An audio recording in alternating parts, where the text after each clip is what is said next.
Hey everyone, this is Rohan from Spartificial and you are watching Decoded. अगर आप आजकल के न्यूज़ पर ध्यान दे रहे होंगे तो आपने शायद ये सुना ही होगा कि इंडिया ने चाइना को पीछे छोड़ दिया है। नहीं जीडीपी में नहीं, पॉपुलेशन में। जी हाँ दोस्तों, हम बन चुके हैं अब इस दुनिया के सबसे populous country. According to writers, UN experts ने ये लास्ट ईयर प्रेडिक्ट कर लिया था कि इंडिया की population would reach 1.412 billion. That's a pretty big number and it also makes one wonder कि इतने लोगों के लिए रिसोर्सेज, जॉब्स एक्सेट्रा सब कहाँ से आएंगे। और भाई ये नंबर तो स्लो डाउन होने से रहा। तो क्या हमारी कंट्री इतने लोगों की आबादी सस्टेन कर पाएगा?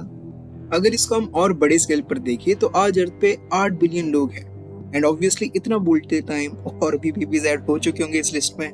तो अगर आप एक प्लेनेट सोचिए कि 8 बिलियन प्लस लोगों को सपोर्ट कर सकता है, तो how many our entire solar system can sustain?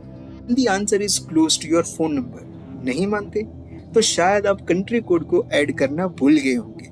तो फिर ये नंबर कुछ 919876543210 बन गया होगा या फिर इससे भी ज्यादा। But wait, how do you think one has arrived at this number? हाँ, ये कैसी है, बट इतना भी गैस कहाँ से आया? Well, there is where a guy named Thomas Dick comes into the picture. हम उन्हें एक ऑफिशियल साइंटिस्ट तो नहीं कह सकते, but he can be referred to as a visionary of theology and nature. उन्होंने ये एस्टिमेट किया था कि हम अराउंड 22 ट्रिलियन बींग्स को सोलर सिस्टम में सस्टेन कर सकते हैं। Which leads us to one question, वो इस एस्टिमेशन पर आए कैसे? Especially when he technically wasn't even a scientist.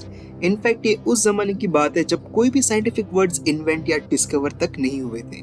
तो जैसे मैंने कहा था कि he was a theologist, इसलिए बिलीव कि गॉड की क्रिएशन सिर्फ अर्थ तक ही सीमित नहीं हो सकती। एंड मोर देन दैट, उनके पास नेचर और कॉस्मोस को जानने के अपने ही कुछ जुगाड़ थे। जैसे कि आपने सैटर्न की ब्यूटीफुल रिंग्स तो देखी होंगी, तो थॉमस डिक का ये मानना था कि ये रिंग्स सिर्फ उसकी सुंदरता बढ़ाने के लिए नहीं, rather this are the spheres which harbour the biology of Saturn. Thereby ये lord of the rings actually में लाइफ सपोर्ट कर सकते हैं।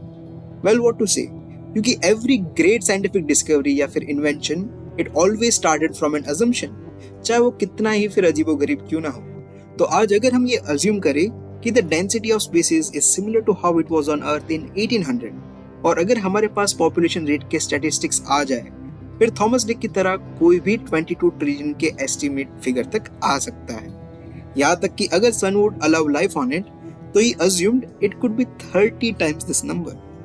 और हम जादू जैसी स्पीसीज को भी कैसे भूल सकते हैं, वरना रोहित भाई बुरा मान जाएंगे। But despite the conspiracies and culture of sci-fi movies and what not, modern science has almost always ruled out the possibility of alien species. क्योंकि aliens के ना होने के बाद भी there could be the chance of a biosphere, जो कि basically हमारी help कर सकता है to nurture life species in an extraterrestrial environment, जो कि फिर हमें explain करेगा why there is another huge floating rock in space. And जैसे हमने पहले figure out कर लिया है कि ये सिर्फ एक decoration purpose के लिए नहीं है, तो light years में आगे जाके खो जाने से अच्छा तो ये है कि let's go back to the year 2005.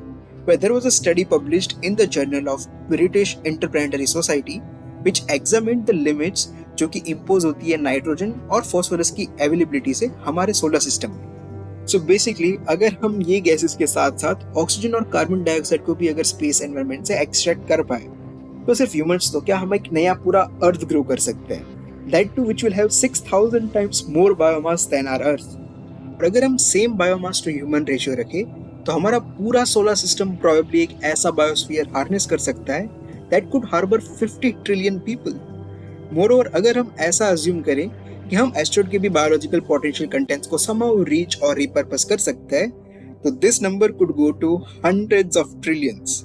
And still it's not safe to assume there is a life on the other side according to scientists. पर यार अगर मेरी मानो तो यार क्या पता कोई चमकता हुआ तारा कभी सच में किसी कोई जादू का घर निकल जाए। Anyway, let's assume कि कोई ऐसी एनर्जी एग्जिस्ट करती है जो सारी बायोमास एनर्जी को सपोर्ट कर सकती है, जो हमें प्रेशर और टेम्परेचर जैसे एनवायरमेंटल कंडीशंस डेवलप करने में हेल्प करे, ताकि हम elemental life processes like photosynthesis and chemosynthesis perform कर सकते हैं, which basically help in converting energy and raw ingredients into food. और दुनिया के पास 1,73,000 ट्रिलियन वोट्स का सोलर पावर है, जिसमें से करीब 30% स्पेस में निकल जाता है, और हम जो अभी कंज्यूम कर रहे हैं वो सिर्फ ये सबका करीब करीब 1,000th वाला पार्ट है। और बाकी जो भी बच जाती है वो दूसरे बायोलॉजिकल और इकोलॉजिकल सिस्टम्स के द्वारा यूज किया जाता है, पर फिर भी अर्थ 8 बिलियन लोगों को सस्टेन कर रहा है।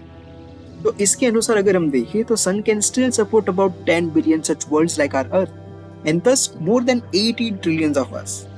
Again, this is a pretty big number. But the one thing we know for sure about the future is that it's all uncertain. So you never know how many people you might be existing alongside with. So what do you think? क्या हम इतनी बढ़ती हुई आबादी में इस solar system में sustain कर पाएंगे? Well, I'll leave you here with this question for today and I'll see you in the next one.